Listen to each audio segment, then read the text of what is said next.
patience there. First run at going live, and I've been thinking about doing it for a few months now. Appreciate you guys supporting my channel and all the good comments I got coming in. And yesterday I released that video with Steve Stricker talking about the sweep release in the Golf Machine book. You see Steve, he's like way wide here, no wrist cocking, not a lot going on for sure. And the sweep release is once you get it, in your backswing, whether you're doing it like Steve exactly in the backswing, it's the Ernie Els kind of uncocking of the hands that kind of looks like it's casting. So it's everything that you loaded from the backswing, which was gradual, some elbow folding, some wrist cocking, some turning. Tiger's the same way. In the downswing, you feel the same action. In other words, you've got to undo everything that you put in. So you're folding the elbow when you go back, putting it in, you got to get it out coming down. And, I learned a lot from Mac O'Grady. As you guys know, is the master of the geometry alignments. The sweep release from the golfing machine. I mean, Morad was built out of the golfing machine. Stack and tilt was built from Morad with Mac O'Grady through the golfing machine. So the alignments and geometry are super important. That's why we're doing this today. I wanted to show you what I was getting into with that video and what it means. So I had a few comments come in and go, well, I don't really know how to feel that. And this water bottle is directly between my feet and the golf ball. So visually, I can't reach it, but I can let the club head sweep away. And when I do that, you can see I've turned my hips a little. There's a slight elbow folding, and the club is going right through that water ball at the cap. And then all I want to do is feel from the downswing that it's doing the same thing. So it's coming at the same angle. So instead of going out here like this and looping around, which is super complicated, and I guess if you practice that a lot, you could get good at it, obviously. But when you're looking at Stricker, and like even a Fred Couples is really mellow on that backswing, right? I'm going to talk about Steve right now. As he sets up here with the triangle of the arms, you can see how the arms are just set as such, where the left arm and shoulder look a little bit out this way. Not arms that are even with each other, and certainly not this. So you just take your take your uh, take your arms like this, guys, and just go just straight under, just like the grip is, right? So there's no necessity to put in a bunch of side bend and tucking.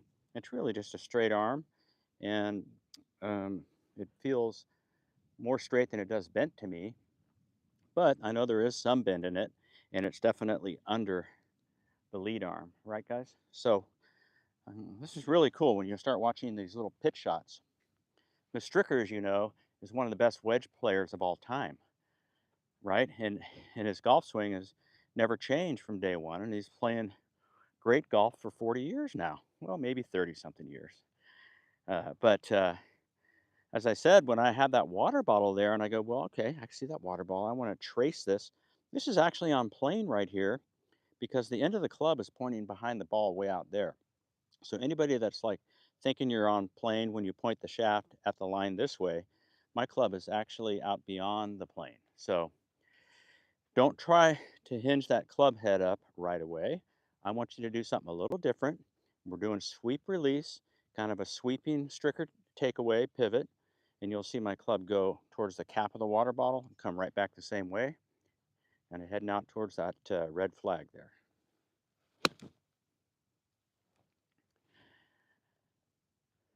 So get a little bit of rhythm going here.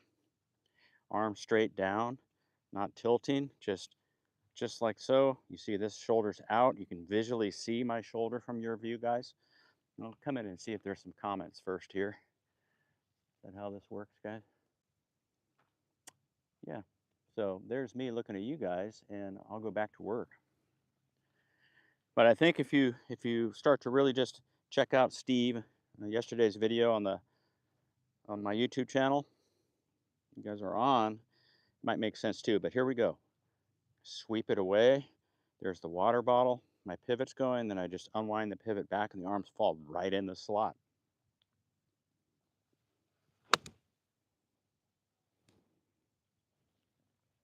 Yeah.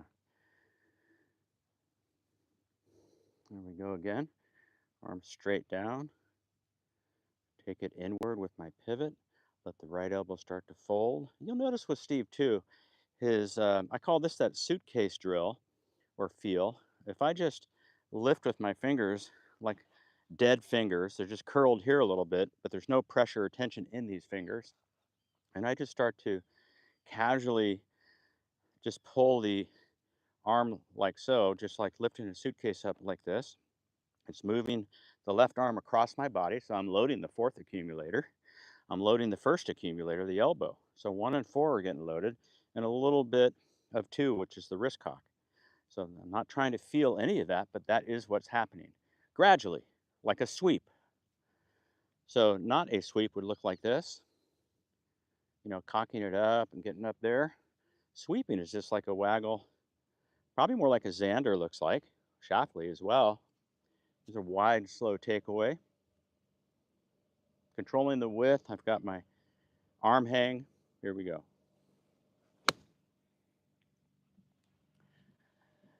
Yeah, and I'm out here in beautiful Mexico, out of San Francisco area. I got a group coming in, they're coming in tomorrow for a little sunset party down at the Marriott, and then it's game time up here at Vista Vallarta. I'm going to play the Nicklaus course today, and I'll take you around there a little bit. Maybe I don't know if I'll just keep it live, but um, Nicklaus and Weiskopf courses out here are immaculate, beautiful, bougainvillea, palm trees, rolling terrains up against the Sierra Madres back here. Incredible. Okay, here we go. I see the water bottle. Come back down on the water bottle. Still going, it's on an arc around my body. So visually, it's like a little bit like a fan going back, like boop, boop, boop, boop. Like a fan goes like this. I call it like an umbrella as well, just to feel the same motion back and through. Nothing rushed, not one thing, doing more than another.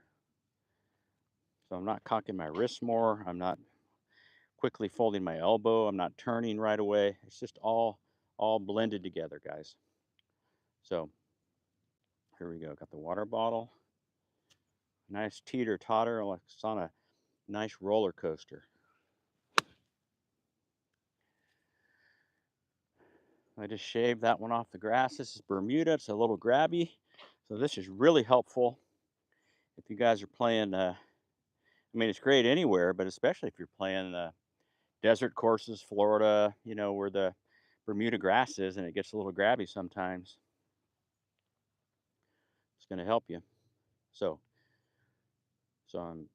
I'm pivoting my body back. The arms are swinging around, and when they're doing that, the club is just moving upward only because my left arm's slightly going up my body. The elbow's just retracted a bit, but I don't feel like my wrists are cocked. And I'm going to hit a 7-iron in a second, guys.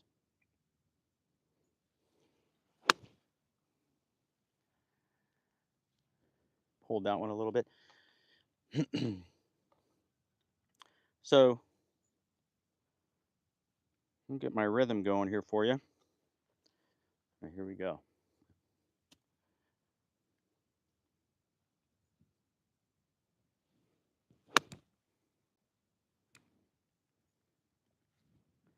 So these are going okay. I would have to admit that my rhythm was better before I started filming. It was my first live video, so just give me a second here and I'll get my rhythm going. Good arm hang, sweep it in, sweep.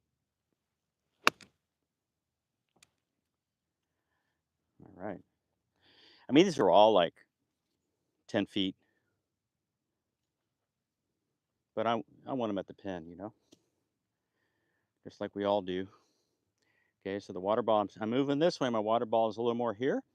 So that's okay. I don't move the bottle. I'll just kind of sweep it in where there's more of a gap here rather than right over the tip of it. But I can see that for sure. Bring it back the same way. That's right at it there. So what I was alluding to before is this water bottle. Like, do we come down and do we go level to the ground here and then down out to the bottom of the plane to the plane line down there? Some people do that on the tour, and it's really good, but it's not easy. You see, most players, when they get up to the top here, the hands will track down the plane, but the club head will go underneath the plane, right? So that's the yellow line I drew in the video from yesterday. And there's a time, I've been in the business and teaching for 25, 30 years now, and my models were Hogan, Ben Hogan with glass plane. And then Ledbetter did that work with Nick Faldo and Nick Price. And Nick Price's hands were, he'd have that club head going right down through the hands here every time. And Faldo was pretty close. So that was something I really strived to do for a long time. But it kind of went against the grain with my baseball days, because as a baseball player, I was like this. I was here like this, and I'd step into it, and the hands are going this way, and the barrel is just starting to line up behind the hands, right? So when you're looking at on plane down, it can look like this, right? Which is just right on the face of the glass. Or you lag it a little bit. You just let the wrist kind of soften a little and let the club just drop a little bit under the hands here, like I'm talking about. This is a spot where you see it, but you don't look at this one. You always look at like what the wrist angles look like, but you guys aren't looking at like, well, where, when the club head's lower than the hands, how far is the shaft away from the guy? Tiger and Stricker? It's right here, man. Right? So coming unwinding here, my hands are in front of me, but the club head's way over here. Man, I can just wheel with my body and just hit a nice crispy wedge shot. But if I'm out here, I can't turn my body. I don't have any turn left. If I turn, I'm going to go over the top.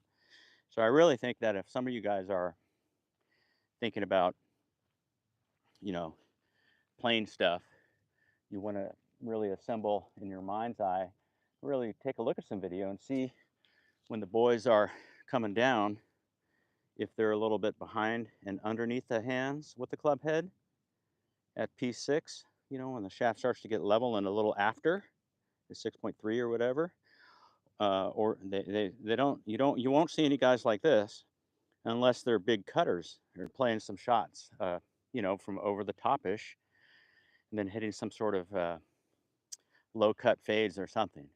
But you look at Tiger in that video from the Genesis tournament I posted. Phew, I mean, that guy is rudely awesome. Going back, he just moves. Um, he moves the alpha torque away. Alpha torque's just like lifting a suitcase here. Everything goes up, up, up, up. The wrist stays the same here. No change. He cocks the club some with the right wrist, but the left doesn't look like it did much. Then on the way down, there's like no change of planes. He gets back down to here, and the club gets under the hands right here, and then sweeps into the ball from there. So if you try to get the club out here, which seemingly feels like you're on the plane coming down, you're probably over the top. Arm hang down. Here we go. You can tell I went after that one a little harder, just went over that white post. Get it really solid. Let me grab my 7-iron here.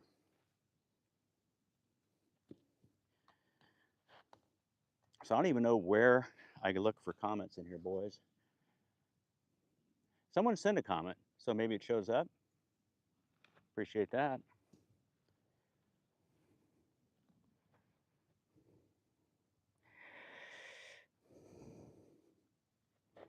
I was thinking if you guys leave some comment and want me to answer some questions, that's why I'm doing this.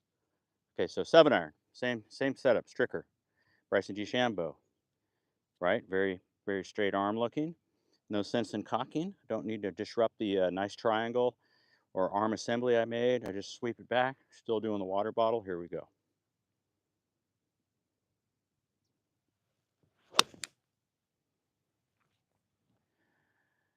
Pretty good.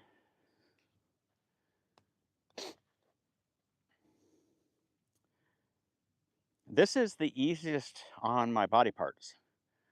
I got, like I said, I got hit in the hand, fractured some bones, pulled some tendons 7 months ago from a guy with a driver swing. It's been a slow road. It is not hurting today, and we're really happy about that. I've probably played in 7 months 6 rounds of golf, and not in a row. Okay, so here's the triangle of the arms. Left arm's out, right underneath. I start to lift the club away as I pivot, and the club looks like it goes between my arms at this stage, right?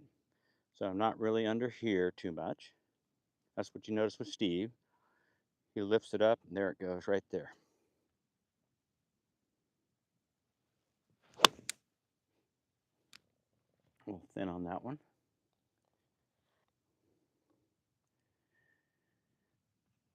All right. Let me get into just hitting a few balls here.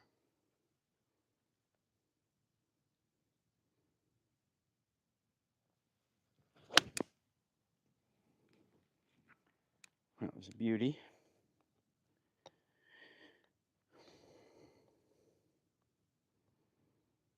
So easy to feel. No sense in cocking it up, putting it on plane. Just let it happen. Let the pivot take it up. Kind of quiet wrist joints.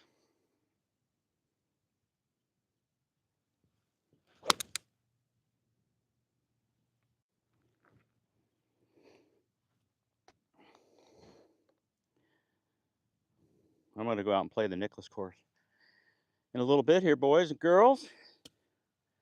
Because here we go. Set the club down. Club lines up with the left arm. Right arm's hanging underneath. Sweep release, got the water bottle. Back on the water bottle. Simple. It's going to start to the right of that white post. Draw it back a little bit.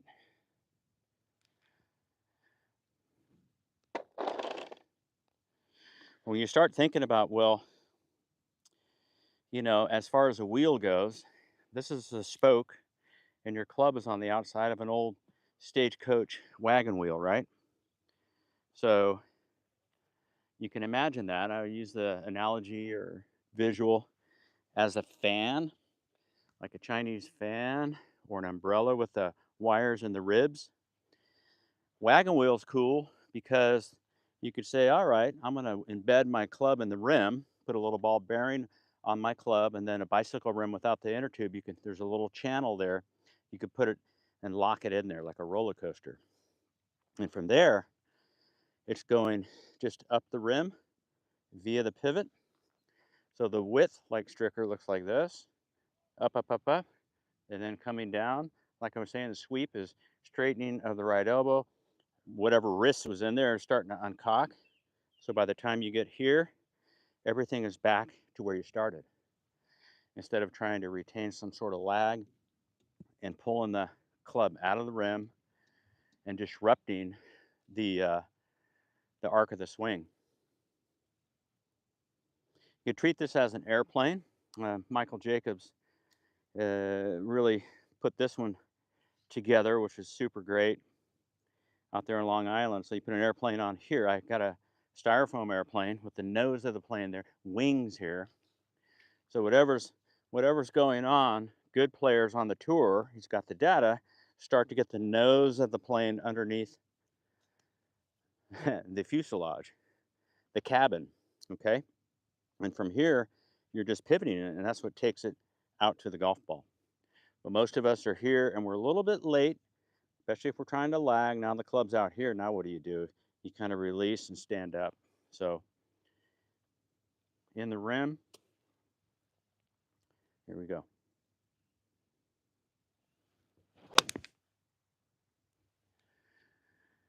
Yeah, I'm pretty satisfied with these. They're not all like crispy, but directionally, they're hunting the pin.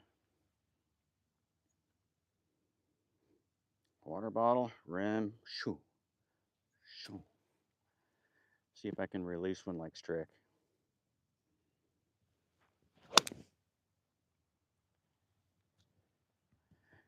Another good one. Pumping back in, see if there's any comments around. Okay.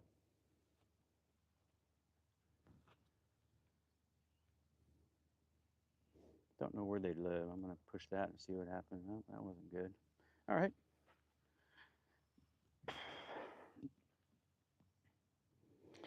Oh man, I had the best rancheros up here. My gosh, the the woman is a genius in the kitchen.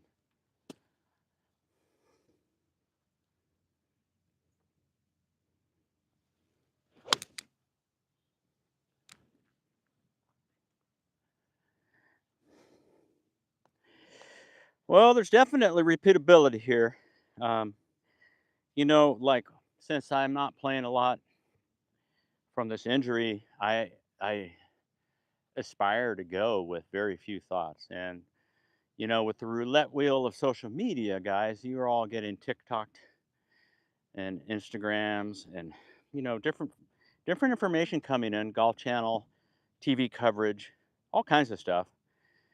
And back in the day, they didn't have any of that, so they had what they had, and they just built around what they got. So Trevino's coming in like this, out here like this, and driving through. I'll do a Trevino for us. That was so pure. Let's take it out here and just wow.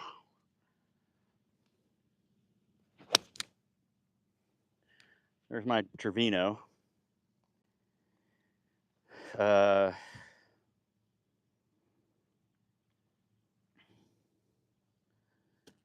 Better get back to business for you guys. That's an exotic move, but you just let it get, it just falls into your body as you start going forward. And now I'm in this area where there goes the club underneath the hands again, presenting a higher shaft, keeps the face square to the target longer. A lower shaft's going to close the face. So if you're going down this plane and your hands come back down, the club's still up here, there's a good chance your face is going to be closed. You see how that works? So your handle, and I got to ask my good friend Dana Dahlquist this, because Bryson DeChambeau is the hacker, right? He's hacked the system. He's a science guy. He's done everything with joint alignments and such from the golfing machine to put it into his golf swing to eliminate variance, right? The variables are incredible. So he's got this, I'd say weirdest grip. I mean, the weakest grip. He's got this grip here, which is slightly turned like this. So the flap of the glove is not just facing the target, it's left of the target. Now I'm going to ask Dana, I think it's so that he's just got the wrist at impact or bowed throughout the whole swing. You know what I mean? So he's not turned this way. He's got it turned the other way, which is like this. So it's like that way. I mean, that's out of there, right? I'll show you. I'll go Bryson wrist, even though this is the bad wrist. Still has the arm hang.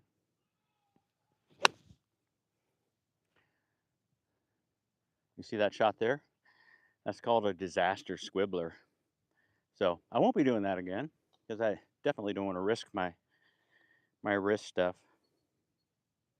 But the arm hang like this, that club can come right back in every time. So here, back, back. That's the idea. Pivot.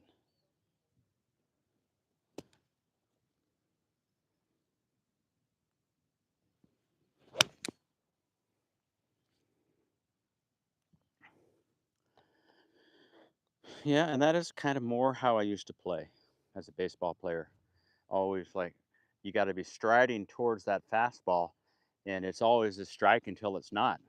So you got to be ready to pounce on anything, and then be able to hold the bat back if it's no good. But it's that stride that's key to play some good golf. So this lagging or wideness here of Stricker allows that club to lag behind your pivot so that when you start turning, it just comes right back out to the ball from under your hands out to the ball this way. So, like that. Doing slow for you guys there. Let me get a little closer to you. Hopefully you still see the bottle there maybe. So I'll do a little chip shot. Under and under. So I felt like my club head was under my hands here. I just left it under. 7-iron chip.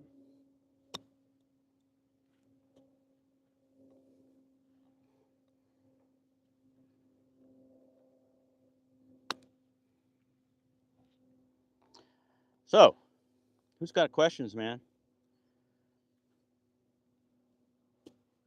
That's my question. There we go, full blast.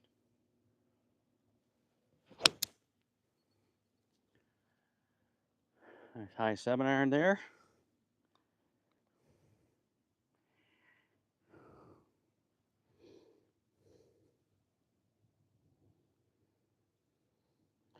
So when I'm doing that, I'm just feel a tailbone swivel, and the arms are just on that track, coming like the suitcase action.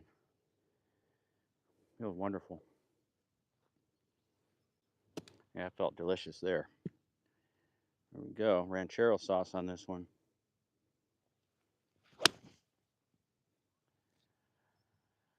Yeah. All right. So I think I'm just going to wrap it up now. It's the first run. Leave some comments after this if you want to. Let me know what you liked. And maybe if you want me to go through a warm-up session as I'm getting ready to go out and play. What's my routine like? You know, do I hit flop shots with my 7-iron?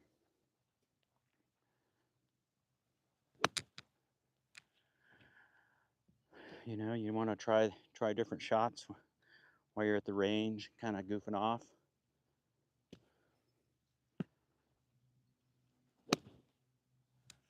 Pop that sucker up. That's a little spicy on the wrist right there, though. So those last two I should not have done. And it kind of bit me in the joint here from my accident with that driver downswing from a student. So for me, the idea that this left wrist is not cocking, flexing, extending, nothing like this. It's just locked in like tigers look. It goes back this way, up, up, up, up, up, up, up, up, up, up, up, comes back down, down, down the same way. Then he rolls it through. But he's definitely not. He's not down cocking. He's not getting the club, you know, with a bunch of bending wrist joints. I mean, he's special. He's super special. Now, Stricker has that same stuff, but he's got the right wrist bent back quite a bit. That's how we get this water bottle action, right? So my right wrist is going like here, and then I leave it alone so I can come back in the same way.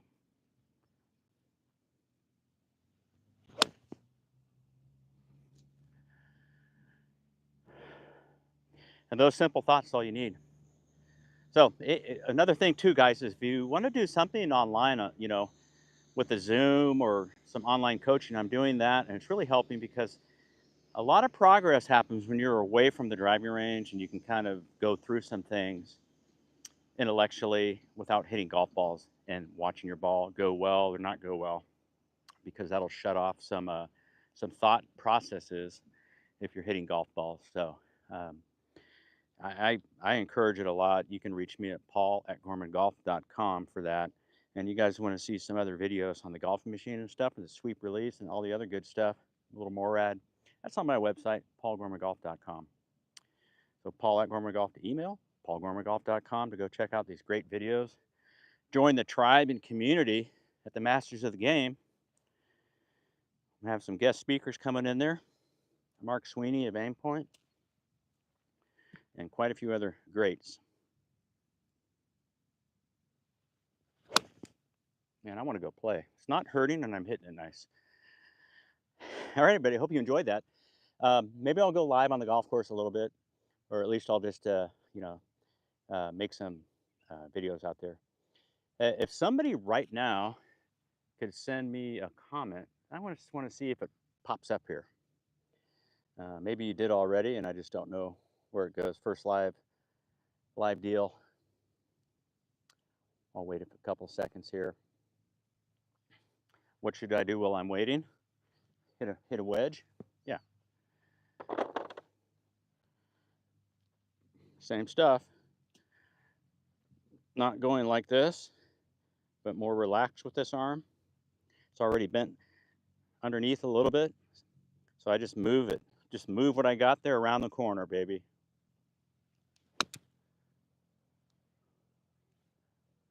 Just like that.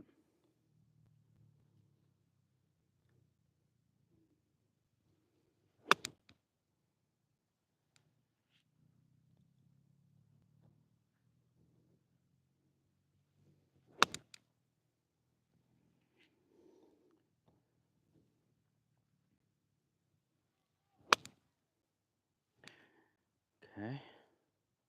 2 more.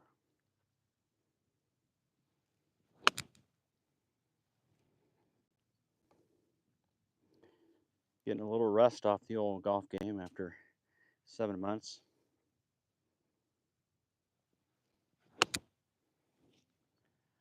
Okay. All right, guys.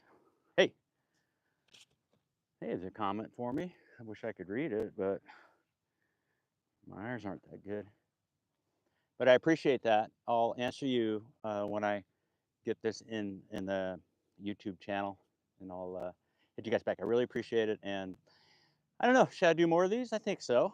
Kind of fun, and you know, because I'm always like coming up with things when I'm practicing and stuff, and when I start creating videos, I'm kind of more direct in doing the point I want to get across. So when I'm out practicing, I'm kind of jumping around with various feels. And from my experience as a professional for 30 years now, playing tournament golf and been through and seeing many great instructors um, to help me along and get certified in, you know, different ways. Um, I've distilled down what I do to teach my students. I teach the player in front of me. Not all of us can move the way we used to, or we've got broken bones along the way. So there's definitely variance in what you can do, but something like I'm showing you now, this construct of just taking a simple setup and moving your setup around the corner as such. Setup, arms straight, right arm underneath, left shoulder out with the left arm. Take it around the corner easy because of that shoulder assembly with the club. There you go. Nice little spinny low one. All right. Well, thank you again. See you, boys.